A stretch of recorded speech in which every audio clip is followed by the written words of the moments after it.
On the Norwegian Krag restoration, now I'm finally at the moment with the stock where it all comes together. I'm about to get started shaping it. However, I quickly wanted to go over the tools that I'll be using in some of the processes along the way. So these are the tools here. First, on the left, I have an assortment of rasps. The two right here, these are considered to have fine teeth, even though they can remove material pretty quickly.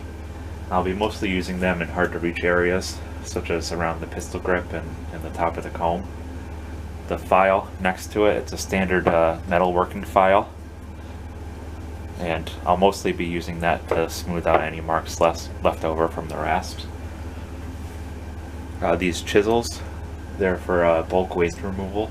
I'll use them, could also use them again for the fine work, again in the tough areas. The hand plane here, I'm not sure how much I'll use it, but it could be good for long flat areas. The spoke shave here, again, that's my main tool for shaping the stock. It works just like a plane, but it could go around curves thanks to the very narrow sole. Right now I have it set to remove like a medium shaving. Later on I could always dial it in to remove less. And then finally over here I have sandpaper, both with blocks and without. And that's 100 grit, and I really consider that more of a shaping tool than a final finishing tool because the 100 grit can remove material pretty quickly. Now a little bit on how I'm going to use these. The bladed tools, the chisel, plane, and spoke shave. I mentioned it in an earlier video, but it's really important to pay attention to the grain direction, especially as the stock gets closer and closer to the final dimensions. You really want to avoid tear out. Tear outs, that happens when the blade cuts into the grain that's running downhill. Instead of shearing it off, it lifts the grain out and then breaks it off. And really, besides that being ugly and needing more work to smooth it out later on, could result in areas that are thinner than you want them to be. And just as I'm working, I need to be aware of this and change directions with the tools if I need to. So now to get started shaping.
Alright, I'm going to take a break right there before I get too carried away shaping the wrist and go a little too far.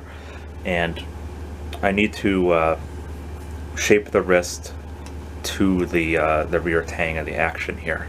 So what I'm going to do now is just I might put this back and forth in the sporter stock a little bit, see how the wood fits around the receiver. I know this needs to come down quite a bit.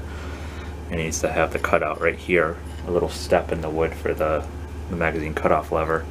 But I'm going to shape all this, bring the wood down to where the metal is, and then there I know better how it flows into the wrist.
So as you can see, I'm approaching this line right here in the wrist area.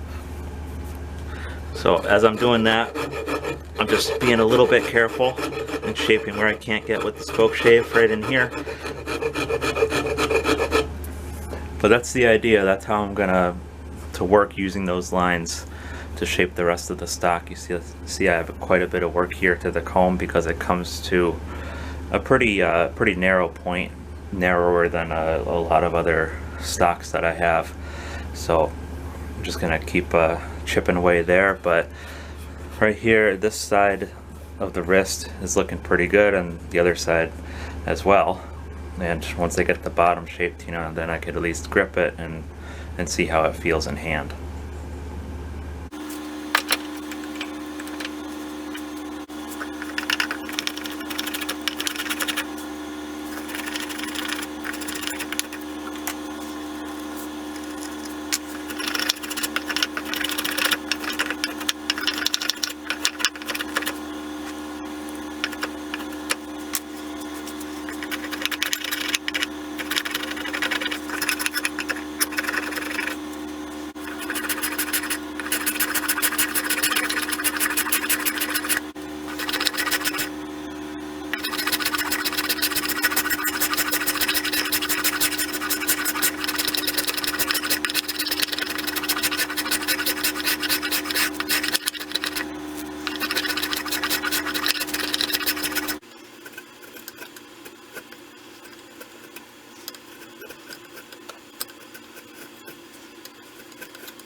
So here's a check-in on the progress.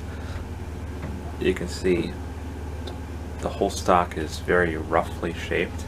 I can still see my layout lines, and you can see where I sort of worked towards them, especially in the wrist area. I think that's where I'll stop right now, and I'll dial back the blade on the spoke shave a little bit, take a thinner shaving, and proceed with the more fine work. And when I do that, I'll be checking as I go quite a bit, making sure that my cuts are straight and the curves match up with this border stock. And it's not only that, but it's also I'll be running my hand over it and see how it feels as well, because not only do you want something that is closely matching what you have to work off of, but you also want something comfortable and easy to hold on to.